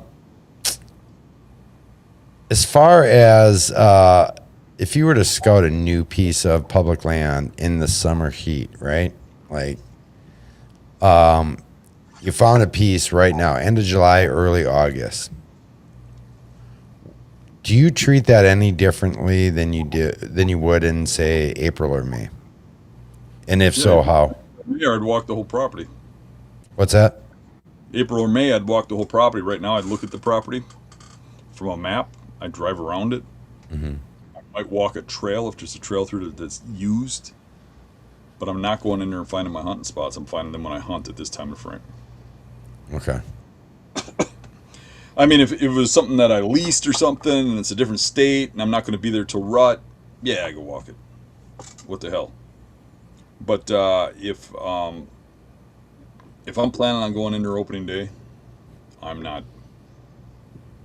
At this time frame, I am not messing with it. I'm looking at maps. I'm looking from a distance. I'm glassing from a distance. I'm looking at, if there's a trail I can walk through, I might maybe just get a good eyeball of it. But I think the biggest thing I'm going to do is study a map. Look at some aerials, some topos. All right, another question for you. If somebody's got a few trail cameras out, right, and they're not getting, that's their main source of scouting, or trying to maybe, not necessarily scouting, but taking inventory, right? They're not putting it in a bedding area, but they're not getting any big, necessarily the bucks that they're looking for on camera. What do you think a big mistake they're making if they decide, all right, I'm not hunting this property just because they don't have something on camera? They're locking themselves down to, like, let's say they have 5 cameras. They're locking themselves down to 5 spots. I hunt 5 spots in 5 days, and I find out if there's a big buck in there, right? Yeah. So cameras just give you a little window, a little Right. tiny. I mean, you can hop around and do way better. Like, just for instance, in Wisconsin, you can shine. There's laws and stuff. Look up the laws before you go do it, because there's time frames and all kinds of stuff. Yeah, and But you can only do it. Yeah. right. But in 1 hour of shining, you'll find more big bucks than you will with 5 trail cameras all summer. In 1 hour. So I mean, there's way more efficient ways to find deer. But some properties, it's not bad to have a camera out there in case you can pick something up, because it helps. But I do not depend on cameras. I kill deer by going and finding deer and hunting them down and killing them. It doesn't necessarily need a camera to do it. I'll hunt a property that's got big sign. I'll hunt where I know a deer is. I heard about from rumors. I'll hunt a spot where I left off a big buck from last year. But I will just keep shifting around and hunt areas until I run across a big buck, and then I'll narrow my focus on that area and hunt that area down as best as possible. But as far as cameras go, I mean, just living your whole season off of 5 cameras, unless you're on really cushy land, is probably not the way to do it. And even then, you can get on better bucks just by hopping around. I think those cameras a lot of times are alerting the bucks.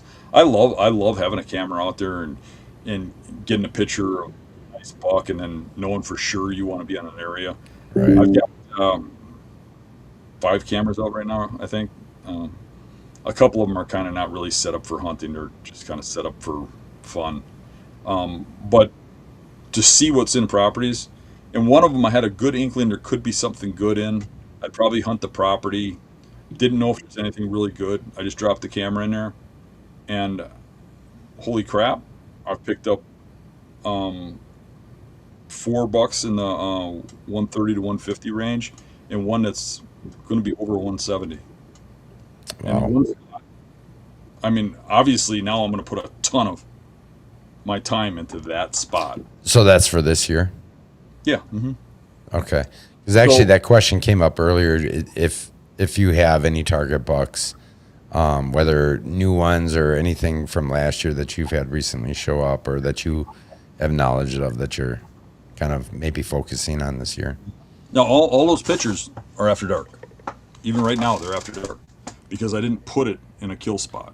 Right. I put the camera in a spot where I'm expecting the deer to have to travel through to get in and out of the property.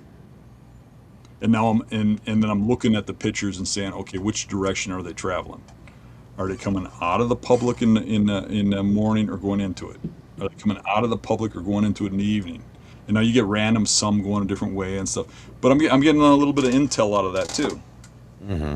I'm certainly not going to kill the deer right over the camera. Right. Now, Yeah.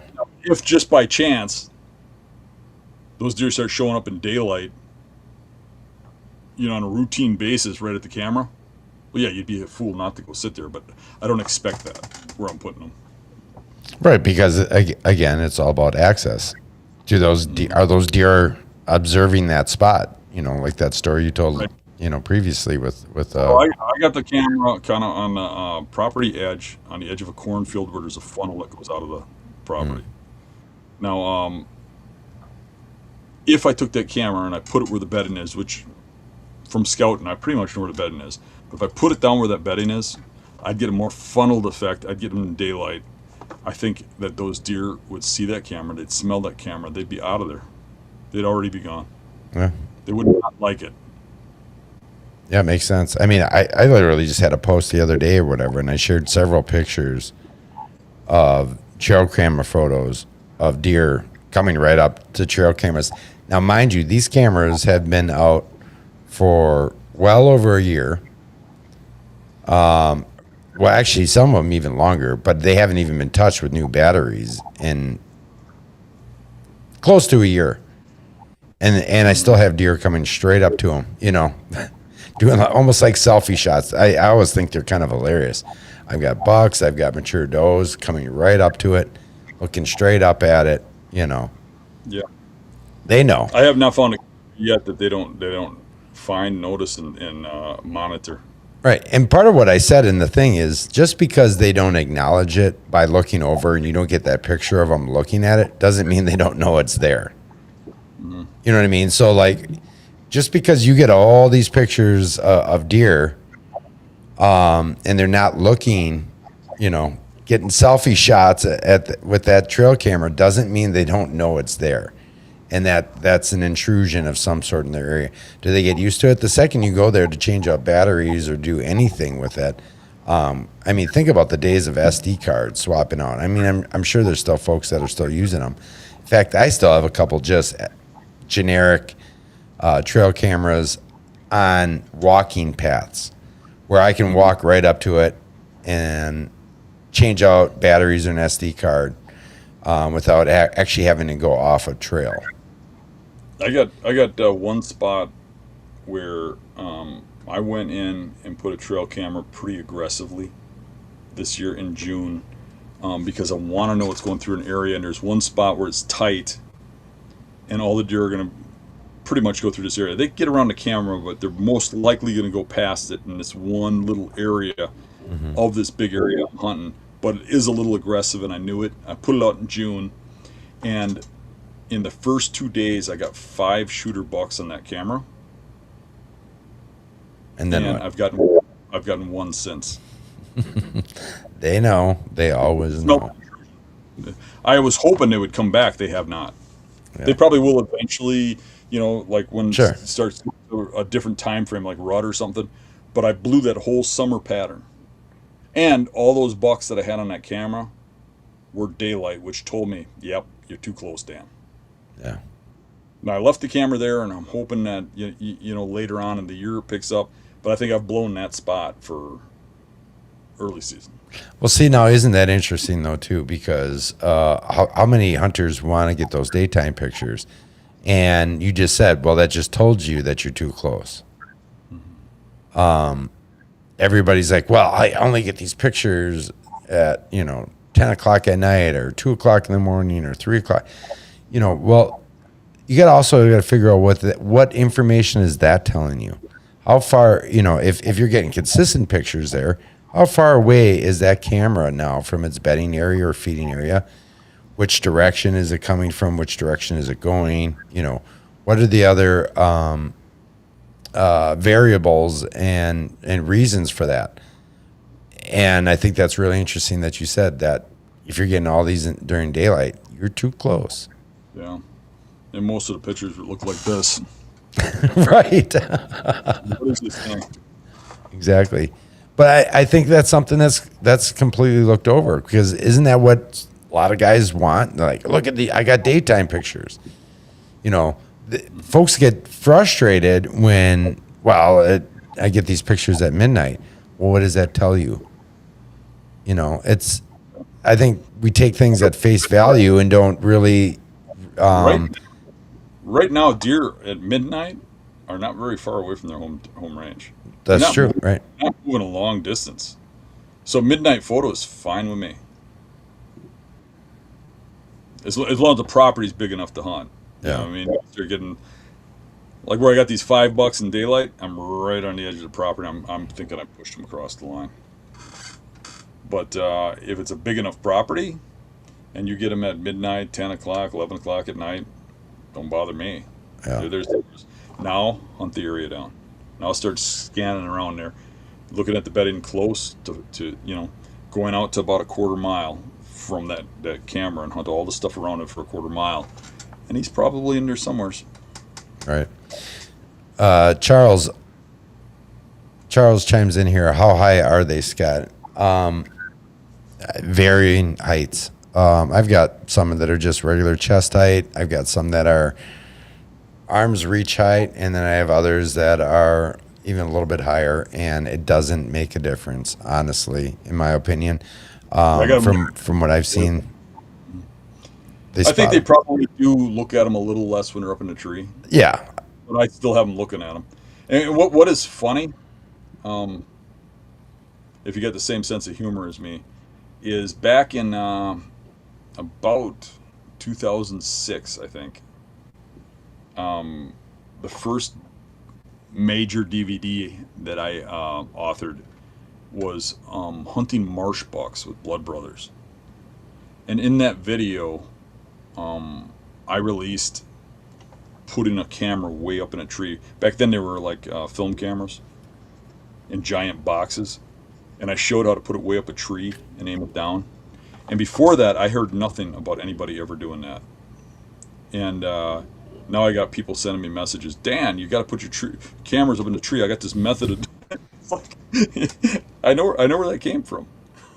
right. But I can tell you, deer look up at them up in a tree too. The biggest advantage of putting a camera up in a tree is that people don't see them. Yes. People look flat, and people will mess with your cameras. They'll steal your cameras. They'll hunt your spots. But to the same degree, pull your SD cards. I used to have my cameras messed with a lot when I would do studies and stuff. If you left it there for a year, a good chance it wouldn't be there when you get back, or the card would be missing, or somebody would mess with it or shoot it or something, right? Yeah. But as soon as we switched over to cell cams, that pretty much stopped. People started seeing people, at first people went and messed with them and they got busted. And now everybody that's a dishonest person or a thief, they see an antenna, they go the other way. They leave it alone. So that is not as much of an issue.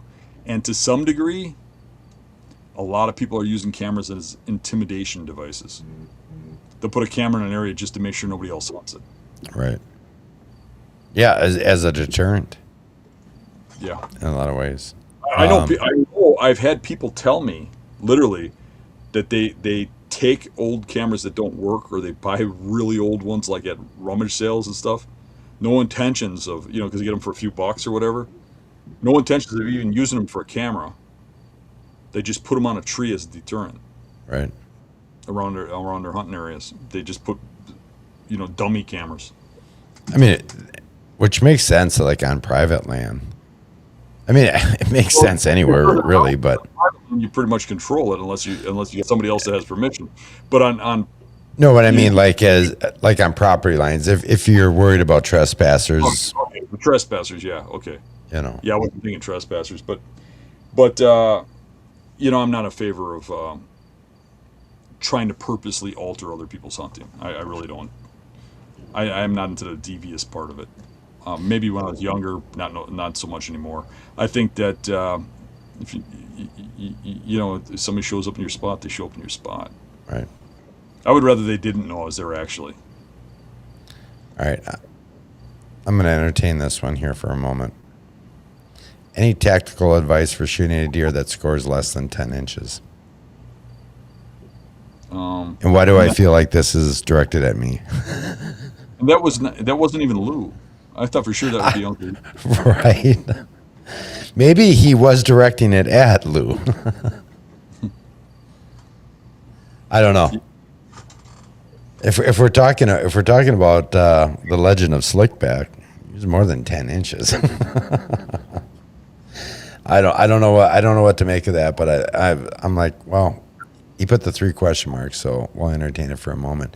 Speaking of Lou, I feel like I just saw Lou comment here somewhere.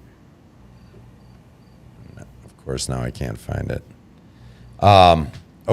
We can't go without acknowledging Elizabeth here because she did her thing, and we certainly appreciate that. Elizabeth gifted 10 Hunting Beast memberships. Thank you, Elizabeth. If Stock, I don't know where you were. I didn't see you. I think she said she was missing it because she was going to be out of state, possibly Massachusetts. So maybe it'll be in Massachusetts next weekend. Not this coming, but next weekend. You can stop out to Huntstock Last time I Northeast. went hunting in Massachusetts, I was driving up the expressway somewhere like Ohio or something, and I hear this honk, honk, honk, and I look up and there she is in a semi waving at me. Hey, Dan! That's wild. She gets around. Did you That find is Lucy? wild. Let's see here. I cannot now. I found it. Scott's hat is the best. I don't know. We could have a debate there. I think mine's the best. But Oh, there it is. Yep. Yeah, Scott's hat is the best. yours is a stuck-up hat. You know, watching today, so you're sucking up. Yeah, not at all. Yeah. See? Hey, we got to take care of our sponsor. Lou does great things for both you and I, so Yeah, he's a great guy. he is the best. Let's see. Big buck student Slickback was cool. I think he was at Huntstock because I did bring Slickback out there and we had all sorts of questions about him, and a lot of people that had seen him on the show or heard the story and wanted to come in, put their hands on him, and so that was really cool. So glad you guys appreciated that. All right, let me pull this up here. Austin asked, did I hear it right that it's not a great idea to go scouting right now in areas you plan to hunt? Maybe elaborate, because I think what he's missing there is not necessarily a place you want to hunt, but not necessarily the trees Right. or the exact spot. You don't want to get near. He's pretty much what he said is right. You don't Yeah. want to scout where you're going to hunt. You Right. scout the property. You can The scout property you're going to hunt, but not the spot you're going to hunt. And even that, I would probably be pretty careful with. I'd probably be watching from a distance. Yeah. I mean, I will jump into a few things, but generally I'm not killing anything there for a while. But most of the time I'm walking a trail like already gets walked. I'm sitting in a tree back in the swamp or whatever. And anytime you see my truck parked at a property at this time of the year, it's because there are no bucks there and I'm just out for joy walks, right? Looking for mushrooms. Yeah, mushrooms. Yeah, mushroom hunting. Yes, There are no big bucks where my truck is parked. exactly. All right. Jason asks, how are you prioritizing early season spots? Is there anything between now and then that changes that priority? Yeah, sightings, knowledge of a buck, whether or not you have acorns dropping,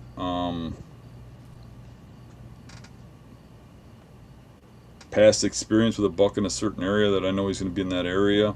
Yeah. If I don't have any of that, I will hop into areas that I think there might be a good buck that I've pre-scouted, like I scouted in spring. And as I go into hunt, I'll be looking for sign. I don't see any fresh rubs. I don't see any fresh scrapes. I don't see big tracks. Maybe I hunt another area than that property. I still don't see nothing. I'm on to the next property, and I'll just hop around like that until I run into something I want to hunt. I start seeing the sign I want to see. I narrow my focus. There's one on this property. I start hunting that down. Hunt all the bedding areas in that area. Start looking at where could they be bedding. You know, and my focus is always going to be on bedding, which I think is different than most people. They'll hunt funnels and stuff. But those mature bucks have such a short daylight window of movement that I want to get right up on them. So I focus on the bedding spots and how they come in and out of them. And I can hunt an area down pretty fast doing that. And I will either run into the deer, or he's either bedding on another property, or I spooked him out of there. But generally, if you got enough knowledge of the bedding, and you can look at a map and figure that out, you can hunt them down and find them. You just have to know there's one on the property. So it's a matter of, I'm going to be looking for bucks. I might do some shining if I have time. I might catch a picture of one. I might hear a rumor and then go looking for in an area. I might go glassing in the evenings. When I drive home from work, I don't drive from point A to point B. My 45-minute ride sometimes takes 2 hours because I'm going past a certain area to look at something or whatever, glass something, especially in the mornings, you know, late evenings, just really just trying to get my eyes on a target. There's something with me too where I don't know what it is, but if I physically see one, it's like, okay, game on. You know, I don't know what it is, but something in me triggers when I physically see something that I want to kill. That I just. At what time of year, or like what time in the preseason are we talking about? Oh, anytime in like July on. When they start having But I mean, do you have any concerns of that particular buck vacating the area and changing to a new home range? Not usually. I mean, and I get that for you, right? As opposed to somebody that's hunting on, you know, 200 or 300 acres of private land, right? That's surrounded by other private land or even public land. Like that buck could easily vacate that area. I haven't seen this in the studies, but I've had a tendency to notice in my lifetime that it seems like the roamers tend to be in like farmland more. Is that right? Or dry land. The swamp bucks seem to stay there quite a bit. But even some of them disappear. You get hard, you know. Where I'm at, most of them come to the swamps to get away from the pressure. The private land is all over hunted. It's too open. There's too many people. Everybody hunts the properties around here. The public properties are the dense, nasty stuff nobody will go into. That's why it's public, because nobody wanted it. It's some nasty swamp. That's what we have here. So it actually, the public will have the bigger bucks, which is not common knowledge. Most people think that's what it's. No, I think you're right. But you know, you just got to have a little faith that the deer's still there. I mean, if you hunt down the area, you hunt down the spots, you're not seeing the sign, you're not seeing the buck, move on. That's what I was trying to get that point across. I'll go into an area, you know, with a little bit of intel. Say, yeah, you do know a buck was there. You've seen that buck. But you've seen him during the summer. Now you're in there. You can't find a rub. You can't find a track. You can't find a scrape. I'm going to give it a little more than 1 or 2 hunts because I saw that buck during the summer. Yeah. But I'm going to try and hunt down an area. And if I'm not seeing the sign at all bucks rub. You know, if you're not seeing those rubs that are waist high or higher and it's a mature buck, probably going to, you know, back out for a little while, maybe come back, you know, here and there and check on things. Sometimes I won't even hunt the spot. I'll just go in and check a known area where they rub at night and just go in there and look at it. You know what I mean? See if the rubs are opened up. You know, you think about the Rome Legend buck. That buck, I knew where he bedded right around Halloween. I started to see a pattern, and by year 3, I knew he's going to be in there in Halloween. I was watching him on private land a mile away. So he's the buck that moved off of your private land to my public, right?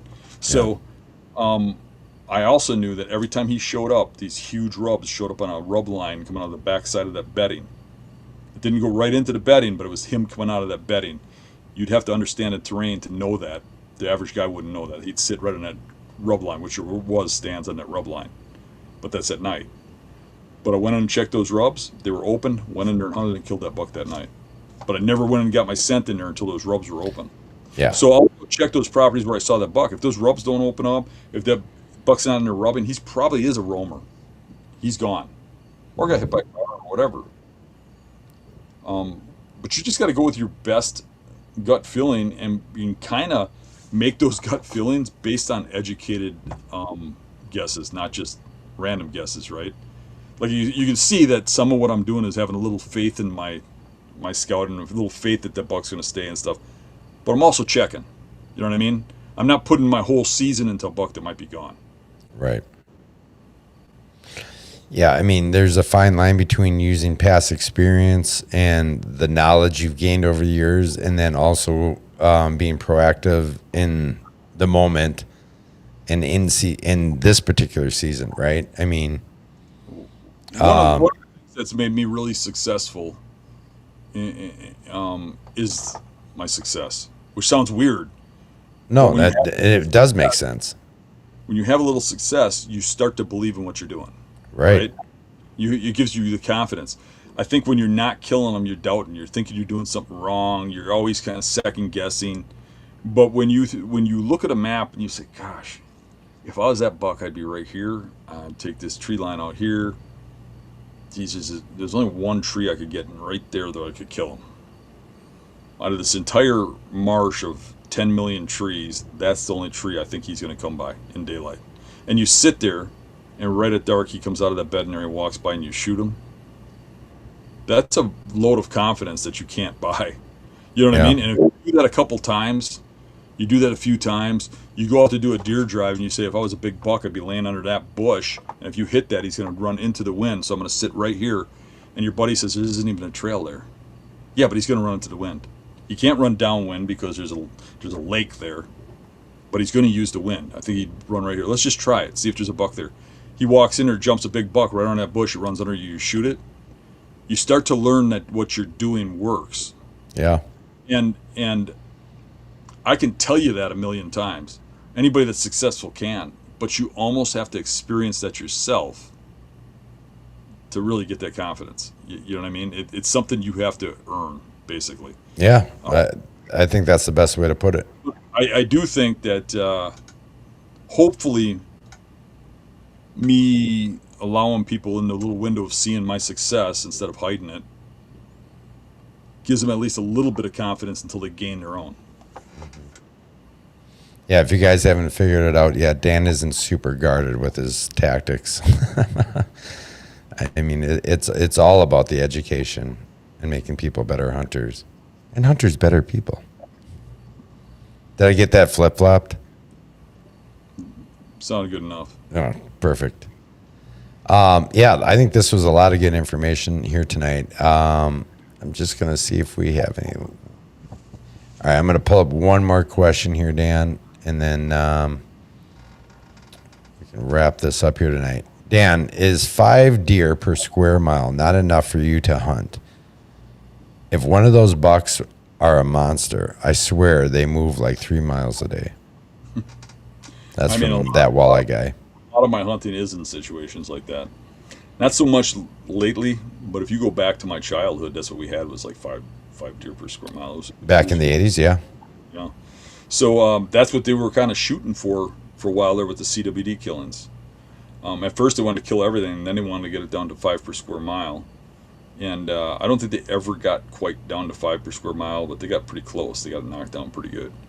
But for me, if you had 5 deer per square mile and one of them was a trophy buck, it seems to me that buck is easier to kill than in a heavier situation, because all the sign is going to be his.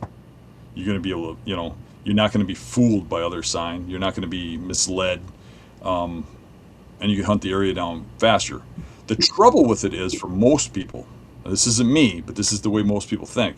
If they're not seeing deer, they think they're doing something wrong. Right. But I don't care about deer. I'm not hunting deer. That's the same to me as seeing squirrels. I'm after a certain buck. So if that I don't see that buck, I just think that I try to keep the positive attitude in the glass full. So if I don't see that buck, I'm like, awesome. I scratched this spot off. Now I know he's not here. There's only so much more spots he can be. And then tomorrow I scratch off another one. The next day I scratch off another one. And it's like, wow. After 10 days of hunting and not seeing nothing, I'm really getting good. I got this narrowed down to he's only going to be in this area. It's all a matter of having that positive attitude. I mean, everything you do has positives and negatives. And the positives should outweigh the negatives because really you are fine tuning. You are getting closer every time you hunt. I think by and far, though, I think your average hunter, if they're taking that same tactic, is going to be frustrated and feel like they have blown everything up. You know what I mean? Like, I've checked this spot off, checked this spot off. What I've done here is I've ruined this spot. Either that, or they're going to stay at that first spot for 3 days. Then the next time they're going to hunt the next spot for 3 days, and then maybe go back to the first spot for a day, and then maybe go to the third spot for a day. You know what I mean? It's a tough thing to hunt that style, and again, it comes with confidence. Like you had just mentioned, if you don't have the confidence in the way you're methodically going through these spots, I think there's a lot of folks that would probably jump ship or just become dejected. There was one year when I put a whole season video together, and it was a really popular video. It's still one of my very most watched videos, called "Chasing Down a Dream." Yeah. It's a pretty old video, but it's me hunting a conservancy swamp, and I show the maps of the place and exactly where I hunt and how I hunted and how I hopped around bed area to bed area, and the amount of negative feedback I got from people saying, "You can't hunt like that. You'll blow the area up. You just pushed every deer out of there." But I killed the buck. And yeah, The proof was in the pudding. that aggressiveness is killing them. And what they're not seeing is that it's an aggressive passive. Mm-hmm. I'm hunting all over that place. I'm staying on the trails when I'm walking, like the human trails. But then I'm jutting off into a bedding area, and I'm burning that bedding area. Then I'll jut off into this bedding area, I'll burn that. Then I'll be over here in this bedding area, I'll burn that. And I just kept doing that with the occasional run-ins until finally I killed the buck. And that's, the way, once you have that deer located, that's what you do. And it works fairly well. Dan, do you want to take one more question? Sure. All right. This is from Austin. Can you talk about what a satellite deer is and satellite bedding? Sure. So the term that I coined, satellite bedding and satellite deer, mainly revolves around satellite bedding, is when you have a bedding area, a big buck bedding area. Generally what it is it's a area that is about a quarter acre to 2 acres in size, where bucks will bed in this area quite often. And I always look at a bedding area as like around it is an imaginary circle, not necessarily round, but like just a distance where they see, smell, hear, where they believe they're safe, like their living room.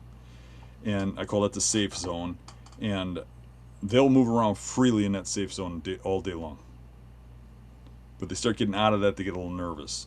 So my goal is to get on the border of that safe zone, right, and shoot them as they're on the edge of it, right, in daylight. And that might be 50, 75 yards from the bedding, or a radius from the bedding. In swamp, it might be 150 in hill country. It might vary based on how far they can see, smell, hear, whatever, right? But what happens is a buck goes in there, and he's a mature buck, and he beds down. And then another buck comes in, say he's a little younger, runs into that buck. Generally, if it's starting to get anywhere near October, they're not tolerating too much. Even in September, they're not as tolerant. They're tolerant for a little bit when the season first opens, and they're tolerant a little bit in the late season. But most of the season, they're not too tolerant of each other. And the buck that's lesser will end up having to leave. And a lot of times, leaving, if they're going to another bedding area, it's quite a distance. So they just won't bed where they wanted to bed, and they're going to bed out on the edge somewhere. So a lot of times they'll be outside of that circle, and they'll be a little bit vulnerable, right? But what happens is you come in there and you're kicking these deer out on the edge when you're going to set up. A lot of times when I go into a good bedding area and I'm coming into to the area where I'm going to hunt, and I kick a decent buck out that's bedded where he doesn't belong, I get excited. Because quite often when that happens, a mature buck comes out of the bedding. Because there's a reason he's not bedding in that bedding area. So I call that satellite bedding. They're bedding around the outside of the bedding area, satellite net, right? So you can have a buck can come in, and a smaller or lesser buck, not always smaller, but lesser dominant, lesser, just like you can have some big guy who's a puss. You can have some buck that's a puss too. Whichever buck is the boss buck is going to win, and the other buck is going to leave. Generally, there isn't a fight or anything. They just look each other down. They already know each other. They already have sized each other up in the past. So the lesser buck will move off, and a lot of times they're not going to wander all the way out to another bedding area. They're going to bed in that perimeter because that buck's in there. That makes sense. Hopefully that answered your question.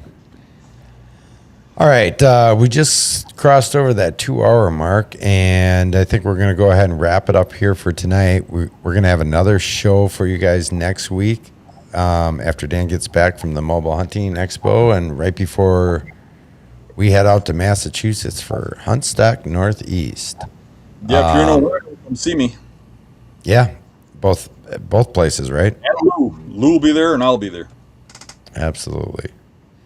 Dan, thanks for joining us here tonight for another episode of the Beast Report. And we shall see you guys right back here next week, Tuesday, same time, same place, same Beast channel. See ya.